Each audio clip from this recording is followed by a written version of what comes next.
What's doing, everybody? Today is Thursday, July 25th. The great Darren Beattie returns to the podcast today. The media literally tries to rewrite history about Kamala Harris having the title, the border czar. President Joe Biden addresses the nation from the Oval Office, and FBI Director Christopher Wray testifies before Congress. I'm Alec Lace. This is The Alec Lace Show. The American family is under attack. Parents are the underdog of this nation. Your children are being indoctrinated. That's right. Your children. They do not belong to the state. They do not belong to the school system. They belong to you, the parents, as a blessing from God our Father. So let's preserve, protect, and fight for the American family together. You're listening to The Alec Lace Show. The future is family.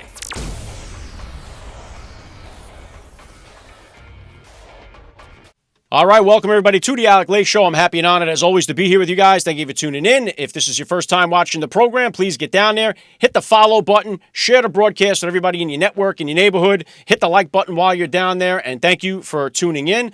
I may have some new viewers. I may even have some haters and losers out there turning in today because there was a post that I put on X yesterday that went viral. I'll talk about that in just a minute. If you missed out on Tuesday's episode, I had actor Dean Cain stop by the show, so please flip it back and take a listen to that. We had a great discussion. Always awesome when Dean joins me on the show. And today, in just a minute, I'm going to have Darren Beattie coming back to the podcast. Some of his analysis has been the best that I've heard about the Trump assassination attempt. So please stick around for the interview.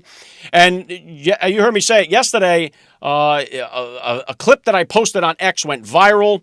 This thing went super viral. A lot of the media outlets picked up on it. I'll put some of these things up on the board here. This was from my comments that I made, I think it was July 5th, a couple of weeks ago on Fox Business, when I called Kamala Harris the original Hawk Tuah girl. Nothing really much of it came of it. I've posted it a few different times as I do random posts. I post different things at different times to get different hits. And this one blew up and it went completely viral. So here's like the Daily Beast. Fox Business guest calls Kamala Harris the original Hawk Tuah girl. Raw story. Harsh. Fox Business guest gets pushback for smearing Kamala Harris with sexual slur.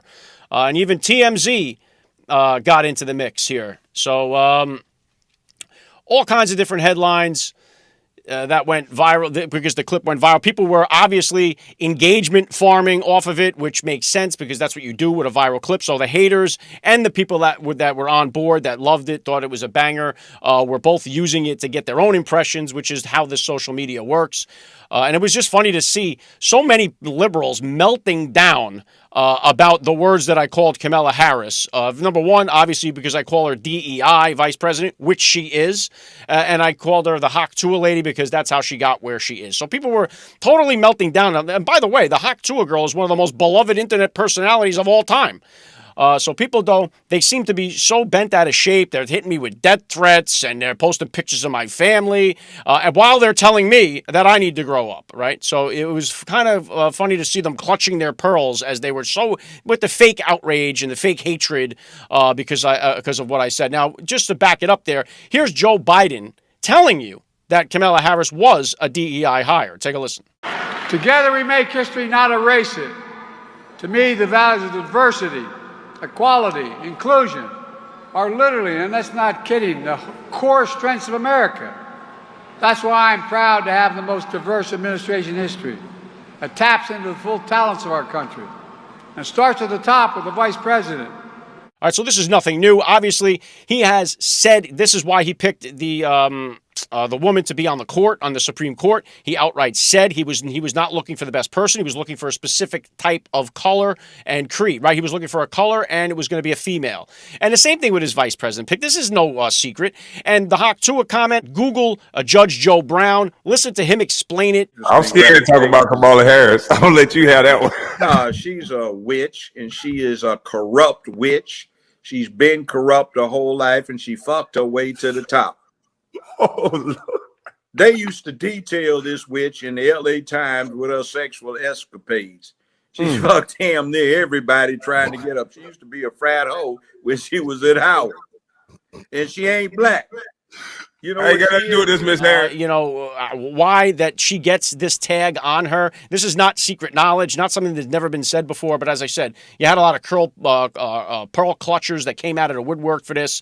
Jack Posobiec posted something that was pretty good about this too, saying like, if DEI is supposed to be such a great thing, why do people get so upset when you call them a DEI person? Like, which way is it? Is it a good thing or is it a bad thing? And the issue, obviously, that everybody has with they say it's a racist thing.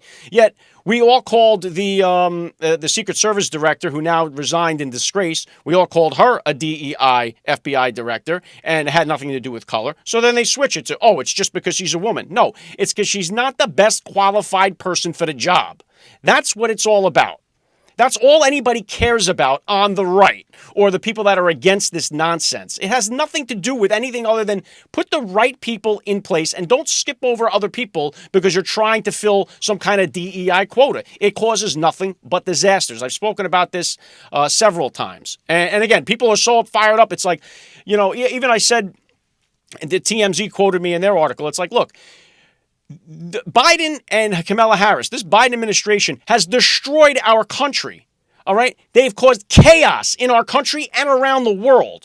You're going to get upset because of some comments that I stated about Kamala Harris? They had their BS about Donald Trump, their hateful, dangerous rhetoric has radicalized people in this country to the point where they actually someone took a shot at the president.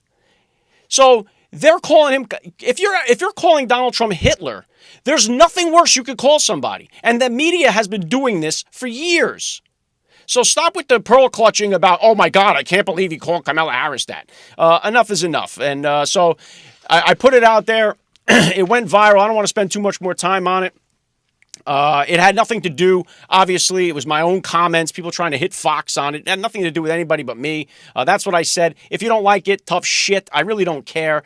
So many people came out and had to make their voices heard, and I get it. Like I said, it's engagement farming. People accuse me of trying to go viral. And you know what? If you're a content creator, are you putting out a piece of content and hoping nobody sees it? I mean, isn't that the game that we're all playing here?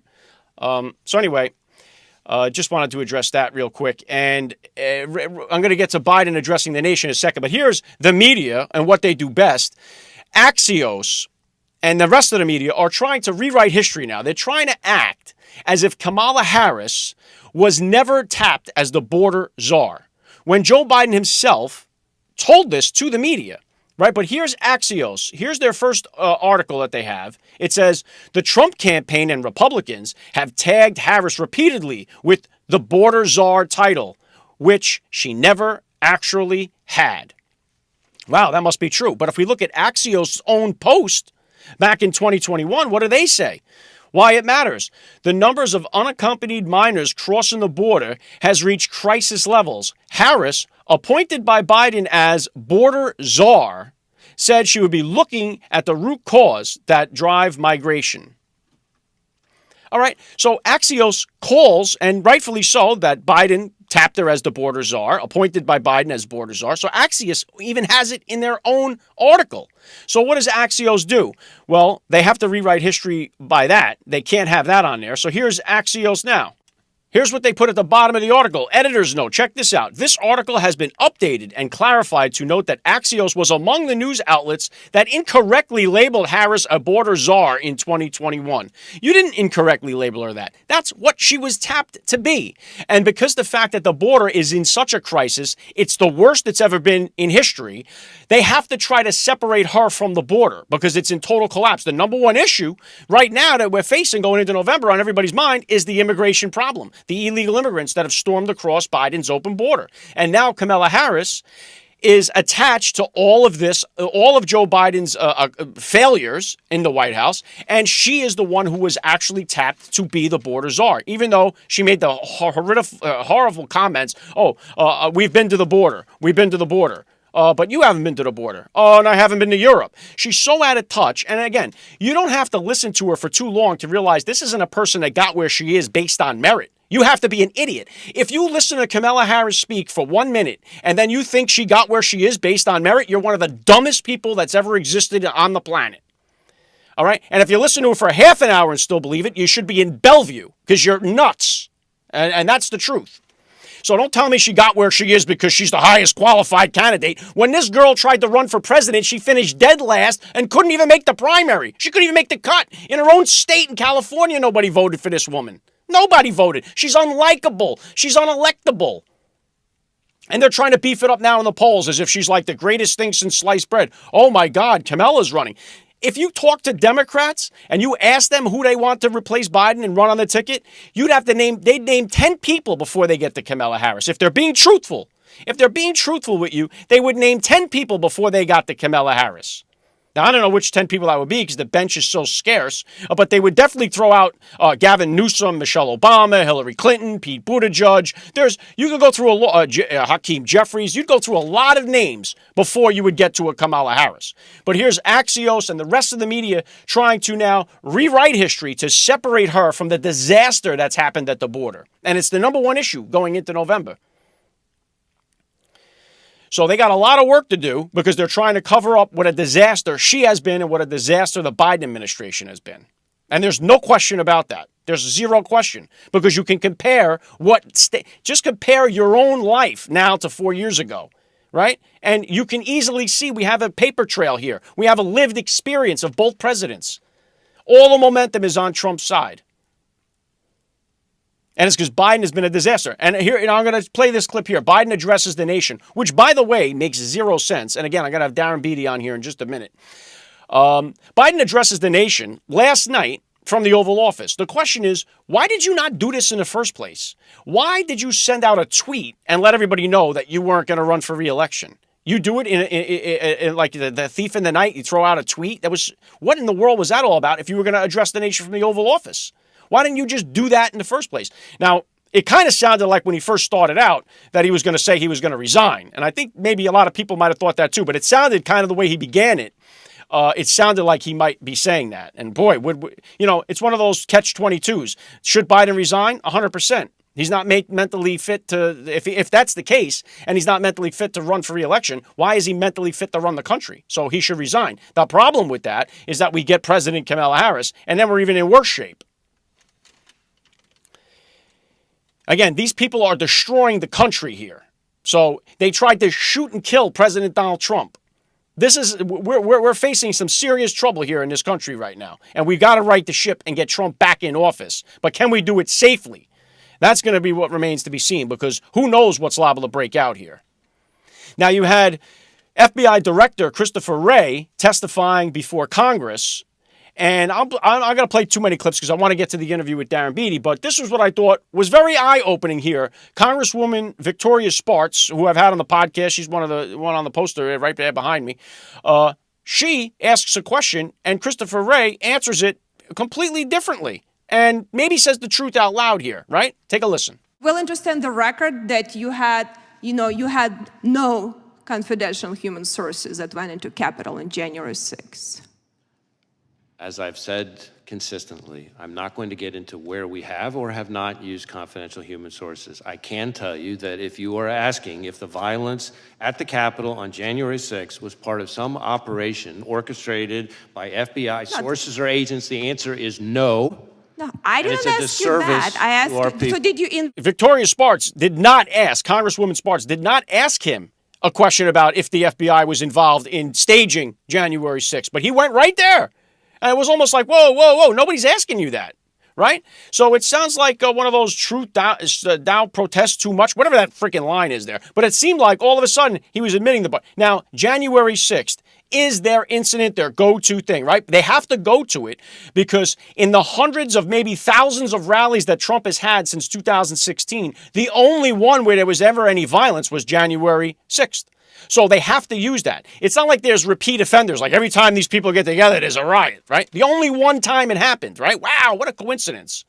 So January 6th is their go-to thing, but there's one particular aspect that they never want to talk about with January 6th, and that is the pipe bombs. And one of the best people to break that down is my next guest here, Darren Beattie, who's going to come back to the podcast. We're going to break down some of this stuff. I'd love to get it because his analysis is always brilliant. He's always very articulate. It makes no surprise. He was a speechwriter at the White House. Go follow him over at revolver.news. I got the link down there in the description below. But let's bring Darren Beattie back on the podcast here. and let's see how much we can get into. Let's do it. You're listening to the Alec Lace Show. The future is family. All right, here we go. Joining me now, Darren Beattie. Welcome back to the Alec Lace Show. Always great to be with you. Thank you so much. Well, I'm honored to have you here. So much has happened just in the last 10 days. Trump was shot just 11 days ago, 12 days ago, whatever it may be. It feels like it was 2 months ago, just about how much has happened since then. But right now, it seems like, and I feel this way, that this was an inside job. It seems like this was a coordinated hit that was put out on President Donald Trump. If that was the case, what would you say would be the most convincing piece of evidence that points us in that direction?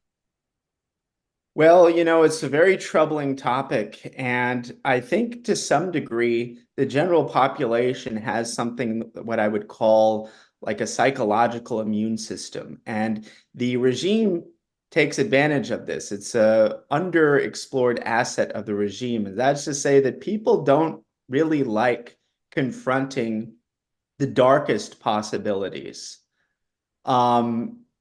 notwithstanding the possibility of overwhelming evidence suggesting that those darkest possibilities might actually be true, or there's a non-negligible chance that they're true. I think we saw this with, the Jeffrey Epstein thing was kind of interesting because it was something so dark, a rare moment of something very dark that was right out there in the open for everyone to see, undeniable. But even then, the way that the media presented it and the way that the public was generally eager to digest it was more as a kind of joke. I mean, yes, there was a Me Too element, but there's also kind of this irony and joke, and it became a meme like Jeffrey Epstein didn't kill himself. And there's like a lightheartedness injected into it almost by necessity. So people didn't have to psychologically process the darker elements of that story. And I see a similar mechanism at work to some degree with July 13th. But I think as dark as it is, it's important that we confront what the actual possibilities are. Not saying we're for sure. Look, it's one of those weird features of our stage of decline in America, what I call the globalist American empire, a declining empire, and frankly, a joke. That for all the failures that you see, for all the crazy stuff that you see, the question is usually, was this diversity or was this the deep state? Was this DEI or was this the deep state? Go back to, case of Seth Rich. He's killed under mysterious circumstances in DC. And of course, everyone knows all the speculation surrounding that. But was this the deep state? Or was it just, a diverse situation in Washington, D.C., which happens every day? Who knows? Was it a combination of both? Go back to Epstein. You have the guards who just, in some unfathomable sense, fall asleep on the job right when they had to fall asleep. But then again, was this diversity or the deep state? And in the case of July 13th, you have some things that are very difficult to compute. First of all, how in the world does someone get on to that roof 150 yards away from the president with a direct line of sight with a rifle and not get his head blown off immediately? And for that matter, if you're the shooter, why would you have it in your head for even a second that you'd be able to climb up there without getting your head blown off immediately? If I'm putting my, shoes, if I'm pretending to be the shooter for a moment, and I see that even if I notice that there's no one on top of the roof at that particular time, we've now confirmed that there are people in the adjacent building with, windows with a direct line of sight to that roof. We know that typically there are drones and all kinds of aerial surveillance. There's all kinds of stuff, usually almost every other time. Why wouldn't this guy, was he just on a suicide mission? He didn't think it was realistic? Because I think any person would assume that the second you even gesture towards going up there with a firearm, you're done. And that wasn't the case. So it was this confluence. If you take a single thing in isolation, it's a lot easier to chalk up to standard incompetence that's, the name of the game now in our late stage declining, crumbling excuse for a country. But when you compound all of these different things together, the simple incompetence explanation becomes more difficult. It's one thing, how does he get on the roof? Then you have, rally goers pointing him out well in advance, and they don't take him off the stage. That's number two. Number three is they don't have any communications to speak of. Number four is they don't have any aerial surveillance. So at a certain point, even the most committed misogynists cannot attribute this simply to female Secret Service agents. It almost goes beyond that. It's hard to account for simply by DEI and comments, even though, frankly, the optics and spectacle of, and it's not about their bravery or not. I don't want to question the bravery. They did, do their best, but they're put in a position that is ridiculous. It's not even about gender at this point. If you are 5'3" or whatever, you cannot be guarding a president, who's much bigger than you. Like the whole naive layman's idea of what a Secret Service agent's job requires, the number one thing is willingness to take a bullet for the president. But how do you do that if you're only half his size? It doesn't make any sense, long story short, I think it's premature to make any kind of convicted determination one way or another. But I think it's alarming enough to say that there is a non-negligible chance that the assassination attempt on Donald Trump was not just that lone shooter, that it involved elements of the federal government, elements of the Secret Service that set him up. Just the fact that there's a non-negligible chance there is truly dark, truly astounding, and as difficult as it is to swallow, we need to be committed to pursuing the truth wherever it leads. Really well said, Darren, and a great analysis. And I just think it seems like the more likely option. I mean, just as from a common sense standpoint, looking at what has happened here, it seems more likely and it makes more sense that there was an inside job. There was some help with this kid. Because like you said, even if I was to go up and offer a kid and say, hey, I'll give you at a Trump rally and say, hey, I'll give you $5 million if you'll take this rifle and climb up on top of that roof. Nobody in their right mind would ever take the dare. They would never do it because just like you, I would assume my head's going to get blown off the minute I get to the third rung. So I would never try it. But this kid operated with the confidence that he was going to get the shot off no matter what was going on around him. He didn't seem fazed by the people yelling, by the police that saw him. And so he took a calculated shot and hit the president. I mean, the bullet was on target. Trump just moved his head. Otherwise, he hits him in the head. So to be able to be that calm in that kind of situation with no military training, no nothing, I mean, it tells me that he had the confidence he was going to get the shot and then have a way to get the hell out of there, like an exfil that he was promised. And yeah, that's very true. And also, again, when we get into all these other elements, it starts to look more and more suspicious. Let's talk about the context for a moment. Trump has, for a long time, been the number one most controversial figure on the planet, the number one target on the entire planet. He's held hundreds and hundreds, if not thousands, of rallies. I've been to many of them. I used to work for him, so I've seen what the Secret Service does usually, and that informs my expectations of what should have and would have happened had the guy gotten to the second rung. And yet all of these rallies occurred without any incident even remotely close to this. Remotely close. There was that one time when the guy ran up on stage, but even that didn't involve a firearm. And that I can look at and I can say, okay, that kind of stuff happens. The response was as I expected. It's not weird. That just, unfortunately, those kinds of things happen sometimes. But this is a totally different category. And it's so interesting to note that how many rallies happen, how many events happen without any incident like this. And then this incident happens right in this critical window between the debate where the Democrats realize, oh, crap, we're going to lose this thing. Critical window between the Joe Biden debate and Trump's announcement of a VP. Because that's also important. That's a critical window, because if Trump had announced a VP, then God forbid, if he hadn't miraculously turned his head at the moment and the worst happened, at least the nomination would presumptively pass over to his named VP. There would at least be that understanding of, okay, this is the next in the succession.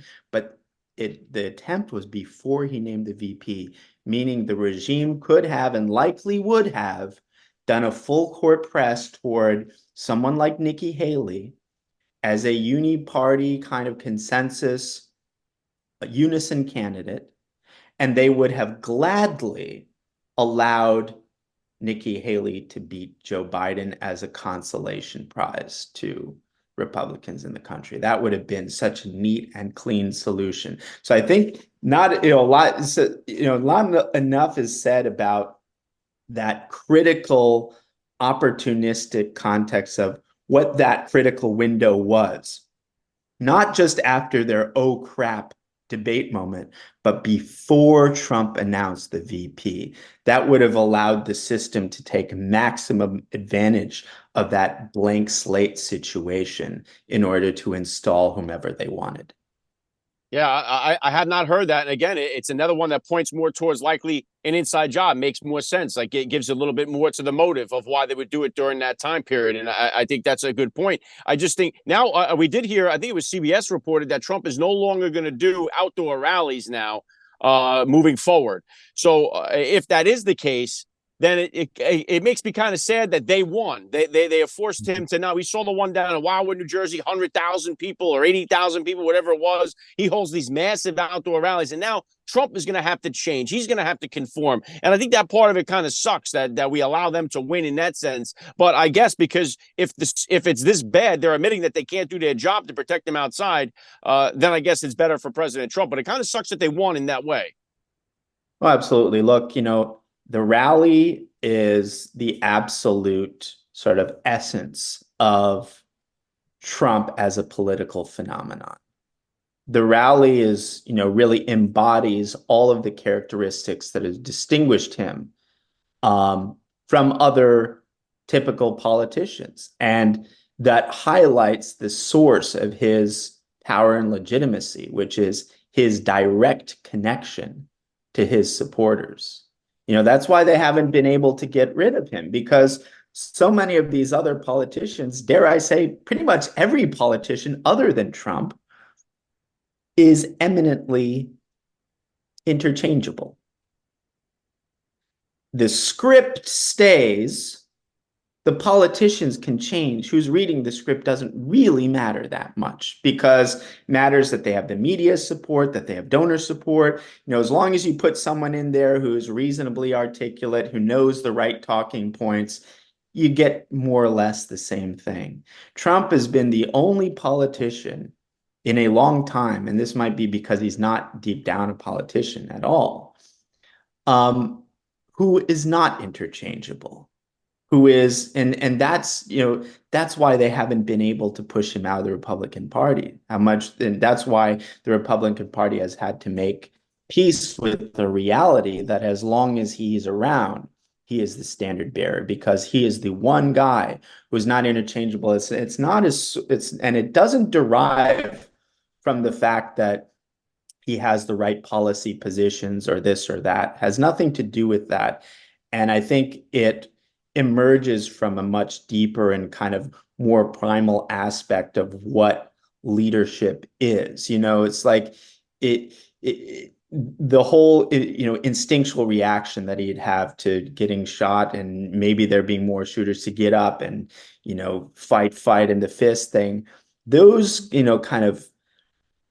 those aspects of leadership and the way that people respond to those acts of leadership, that transcends ideology, that goes beyond everything else, and it goes deeper than those things. And that taps into why Trump is interchangeable. It can't be taught, can't be transferred, can't be read off a script. And we're in this era where, so much depends on systems rather than people, that he's sort of harkens back to a different era where the people mattered more, the great, personality, the great leader, the great kind of charismatic force. Whereas the Democrats, the fact that Biden was lumbering around for as long as he did just underscores how dramatically it's an issue of systems, not people. Because clearly, if it was a matter of people, we would have been in much worse shape than we are now. It's almost like it's interchangeable. The presidency is interchangeable from that respect. And the Democrats have the media as an ecosystem. They have ecosystems in place. They have Democrat machines that are engaged in churning out turnout and things like this. So it's much less about people. So I think that's just another kind of salient point, and it underscores why it is really unfortunate, although understandable, that Trump would discontinue those public rallies, because in a certain way, those public rallies sort of symbolize this special difference that is Trump as a political phenomenon in the United States. And you could feel it. I know you obviously you've been to a ton of these things. I've been to quite a few. You could feel it from the crowd. You could feel it from the people you talk to and the people that attend these rallies. They genuinely love President Donald Trump. I mean, you don't see anything like it. And you talk about the interchangeable character. Reminds me of like the Brady Bunch, when Greg Brady thought he was going to be a singer, and then they said, no, you just fit the suit. Like, that's why we wanted you. You just fit the suit that we had. We just needed a guy in there. And that's kind of the way they have these interchangeable characters that we see all throughout politics. And my next thing would be, what is your opinion here? Do you think they try this again? Do we see another assassination attempt on Trump? I mean, we have 4 months to the election and then hopefully another 4 years of Trump. Does the deep state, if it's the deep state, do they try again? Or do we see another lone wolf take a shot at him? What do you think?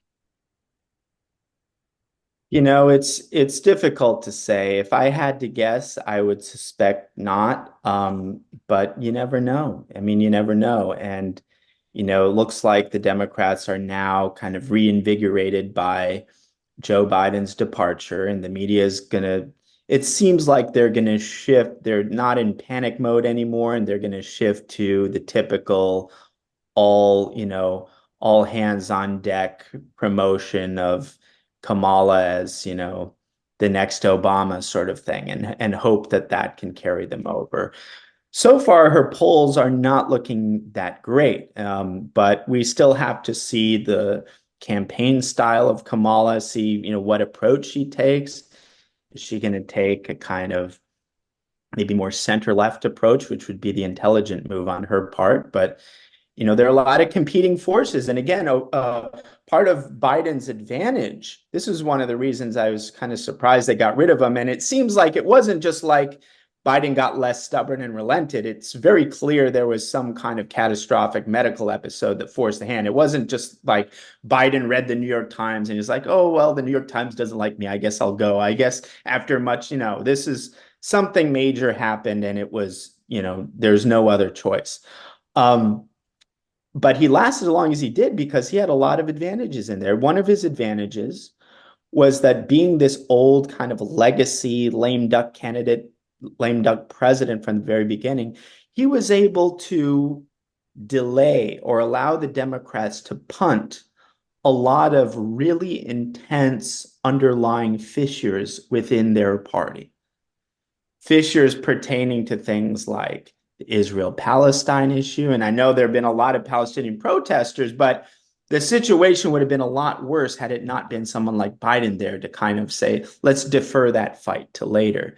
Now that Biden is out, it's an open question as to what degree those fissures become something significant and disrupt the kind of coherence that they need going forward. How Kamala will navigate that. So far, it seems like she's being more deferential to the kind of radical left side of that. How will that disrupt things? Does she lean into her history as a prosecutor and try to pretend to be, semi-law and order? That would be tremendously effective. So that's a big question. Obviously, that's connected with who she chooses as her VP. I think if she chooses someone like, the astronaut guy from Arizona, that's going to be more compelling to the average person who is desperate for some semblance of competence to counterbalance whatever the hell Kamala is. You say, okay, yeah, she's ridiculous, but look, she's got this astronaut guy with her. She can't be that bad, That's how people think. So it really depends on what approach she takes. But so far, the polling is not looking great for her at all, notwithstanding the full court media press to try to make her into like the female version of Obama. Yeah, and you kind of get the sense. I mean, I work with a lot of different Democrats or left-leaning people. Nobody that I've asked, if it said point blank, who would you like to have as the candidate to represent? Nobody has said Kamala. Nobody would, if they were given the opportunity, choose Kamala Harris to be that person. She's installed there. And I know I'm running over the time, so just keeping it on Kamala to close this out here, if I could. What do you think is Trump's best way to approach this with Kamala? Because I could see every time he says something like calling her cackling Kamala, lying Harris, they're going to call him a misogynist. We're going to see all that backlash. So what's the best way for Trump? Is it policy to policy? How should he go about this? Yeah, I think he's ideally stay away from that kind of rhetoric, focus on things that allow people to put those things in their own heads. Focus on things like competence, focus on things like, just the bread and butter that got him elected in the first place. She's out of touch. She's a California politician. She's not going to deliver for the people of the Midwest. She's not going to deliver for the forgotten man. Look, does Kamala look like somebody who can manage inflation? Does Kamala look like somebody who's going to, be in touch enough and dialed in enough to prevent another major war that, the deep elements of the government are going to try to push on her? Probably not. So I think I would focus on that sort of thing and kind of let people, draw their own conclusions based on the optics that Kamala presents for them. And one more thing I would say is, and I'm been remiss not getting into this because this has been a major part of our reporting at revolver.news and has now become, I think, it was always one of the most important stories in the country. Now I think it assumes a different level of significance. And because it pertains to not only Kamala, who is now the presumptive nominee, but also the Secret Service that is directly implicated in the recent assassination attempt.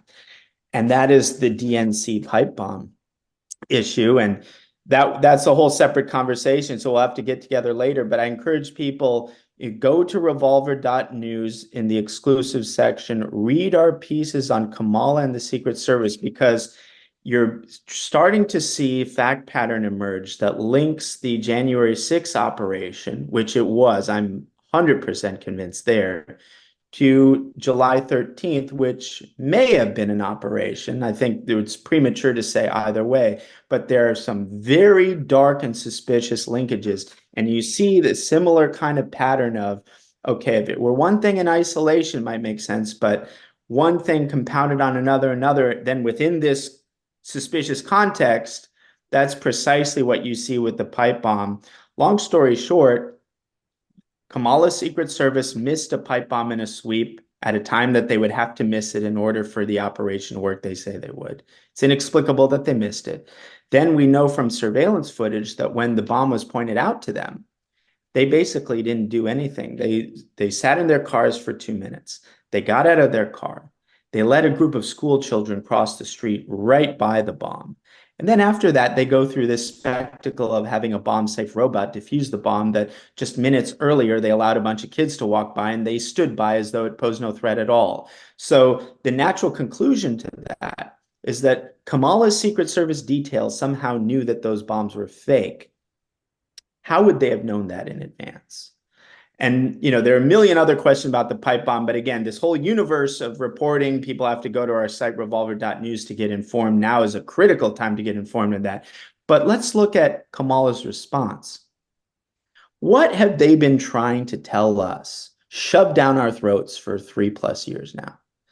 January 6th was an insurrection, and it was a domestic terror attack on the scale of 9/11, Civil War, whatever. These are the exact comparisons given to us by Biden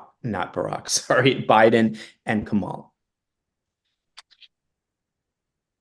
To the point that they've lied and made remarkable contrivances to support that theory. Just one example, they lied about this Capitol Police officer, Brian Sicknick, whom they claimed was bludgeoned to death by a fire extinguisher. We proved that was not the correct, and New York Times ended up correcting that accordingly.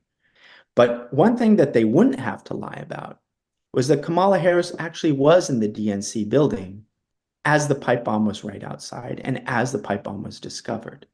So you'd think, given how interested they are in promoting this narrative of domestic terror on January 6th, why wouldn't they be milking that for all of its worth?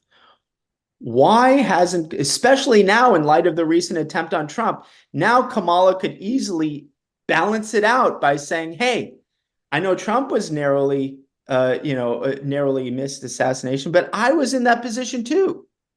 We're both victims of political violence. We both narrowly survived attempts on our life. Evens it out. Yet not a word. Not a word. What you would expect to be the number one Democrat talking point about January 6th, namely that the vice president narrowly survived the MAGA pipe bomb, what you'd expect to be their number one talking point is in fact their number one most carefully guarded secret. To this day, Kamala has not even acknowledged that she was in the DNC building at that time. So that alone would be weird, but when we combine that with all the other weird stuff about the pipe bombs, when you combine that with the behavior of Kamala's own Secret Service detail upon finding this bomb, they clearly knew that it was fake in advance, then it becomes really dark. Not just in isolation, but in relation to the fact that this is the same heavily corrupt and politicized Secret Service that had a series of remarkable and perhaps not coincidental failures on July 13. A Secret Service that's controlled by Joe Biden, who is on record as saying that Donald Trump is dangerous, he's a threat to democracy, he incited the worst terrorist event, namely January 6th. The person who thinks that of Trump and who's running against Trump is in control of Trump's personal security? That's kind of weird. Not to mention the fact that the Secret Service is housed within the DHS, the most politicized and weaponized of all of the government agencies. So that's the lay of the land. That's the context. And so it's critical now. People who are not familiar with this or need to get a refresher, go to revolver.news, read about the pipe bomb story, read about Kamala's involvement. Now, especially now, given the questions surrounding the Secret Service and given Kamala's elevated position, it's critical that we're informed, that we demand answers about that January 6th pipe bomb operation. Because January 6th and July 13th, unfortunately, those two operations seem like they could very well be linked together. Wow. Brilliant. A home run, Darren. I know you went over the time, but that last 5 minutes was well worth it. Thank you so much for getting into that. I'd love to have you on back down the line anytime. Darren Beattie, revolver.news, got the link down below. Thanks for giving me a few minutes of your time today on the Alec Lace Show. Thank you. All right, honored to have Darren Beattie back on the podcast. How good is he? How articulate is he at hammering these points home? Trump would be missed to not have him included somewhere in his administration, speech writing, something. Again, he is so good, and he puts, and it makes sense, right? Kamala Harris has this perfect opportunity to say, "Oh my God, the MAGA people tried to take me out." Why do they not even mention it? And isn't that suspicious that the FBI hasn't solved that problem? Jim Jordan, when Christopher Wray was testifying, pointed out the same thing. Hey, the FBI we're supposed to trust with this investigation. You can't even figure out who dropped cocaine at the White House. You couldn't even crack that caper, right? That difficult puzzle solver there, right? You couldn't find out who left the cocaine at the White House. You couldn't find the January 6th bombers. The FBI has been incompetent at their job. Christopher Wray, we know, is an anti-Trumper. He's a Trump derangement syndrome guy. They raided Mar-a-Lago, the whole thing. So the FBI is corrupt. Is this thing an inside job? It seems more and more likely. You know what? I want to play this one clip because we have, and I've been telling you, Eli Crane, this wasn't yesterday. I believe it was on Tuesday, maybe. he gets to talk to the state police, the top of the state police guy, the head. Here he is here, the head of the state police there, Colonel Paris. Eli Crane got a chance to talk to him, and this is why he's one of the best that we have there on Congress. So take a listen. Are you aware, sir, that many Americans believe this was very likely not a lone shooter, but a coordinated assassination attempt? Have you been getting those messages from people like I have? I have not, sir. You haven't? Well, there's a lot of people in this room that have been getting the same messages. Why do you think that is? Why do you think that a lot of Americans are like, this doesn't add up, this doesn't make sense, guys? How could this many things have gone wrong, right? Like the things I pointed out, a 20-year-old kid, got 150 yards of the President of the United States with an AR-15, flew a drone to conduct site surveillance, was spotted with a rangefinder ranging targets, then lost, had advanced explosive devices on him with no military training. Nobody was placed in the most obvious spot to conduct counter-sniper operations. I was a sniper in the SEAL teams, Colonel. As soon as I got out of the SUV and I saw that that water tower, I was like, that's exactly where I'd be. Put me right there. So obvious. After partisan attempts to bankrupt him, imprison him for 750 years, and countless depictions as a modern-day Hitler, are you surprised, sir, that a lot of Americans are like, maybe there's more to this story? I wouldn't begin to speculate about what the American people think, sir. And again, obviously, Eli Crane, Navy SEAL sniper. These are guys that have an idea of what to look for. Like he said there, the first thing I see is the water tower. Why is there not a guy on there? I mean, it's no-brainer stuff. This isn't stuff that's like takes a scientist to figure out or a well-skilled individual to be like, oh, man, maybe that's the best place to put a sniper. So what in the world was going on? So Eli Crane, again, one of the best that we have in there. I pray we get more guys like him in Congress.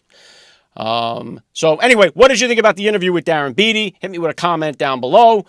Don't forget to follow the channel. If you're enjoying the broadcast, hit me with a like and share it with everybody in your network. I'm working on guests for next week. It's been tight. I've been doing the best that I can. This week, again, I had Dean Cain. Today, Darren Beattie. If you missed out on previous episodes, please go back through the archives. Check them out. You see on the wall behind me there, Riley Gaines, Congressman Burgess Owens, Alex Jones. I had a chance to do a quick hitter with him. Congressman Jim Jordan, Dean Cain, of course, Laura Trump. So Vivek Ramaswamy. A lot of people have stopped by the podcast here. So please, if you're new to the show, please go through and check out all of the awesome guests that have joined me on the podcast. All right, and I am just a couple of weeks away from jumping back into the Hudson River with a bunch of Navy SEALs and other special operation forces and state police officers, firefighters, just so many great American patriots. We are going to swim across the Hudson River. They do it annually. It's to raise money for the Navy SEAL Foundation. I'm doing my part. I love being with these guys. They're great patriots. They love America. They've bled on the battlefield for it. These guys know all about how dangerous of a situation we're in our country right now, but they look out for their brothers and their sisters in the military, and they're doing what they can to raise money, especially here for the Navy SEAL Foundation. So if you want to help me out in my campaign, you can go to the link that's in the description down below. Anything helps. A couple of bucks goes a long way. I know last year they raised more than $500,000 for the Navy SEAL Foundation. So go check it out if you want to. All right. So that's all I got for you guys today. I know I kept it kind of short. Honored to get Darren Beattie back on the podcast. Going to do my best to get as many good guests as I can for next week. Follow me on X at Alec Lace to find out who that will be. Once I get them, I will put them up there. All right, so God bless all you parents out there. God bless you listeners. God bless our police, first responders, our military, veterans. God bless America. And I will catch you guys Tuesday, 1 p.m. Eastern Standard Time, right back here on Rumble. Have a good weekend. You're listening to the Alec Lace Show. The future is family.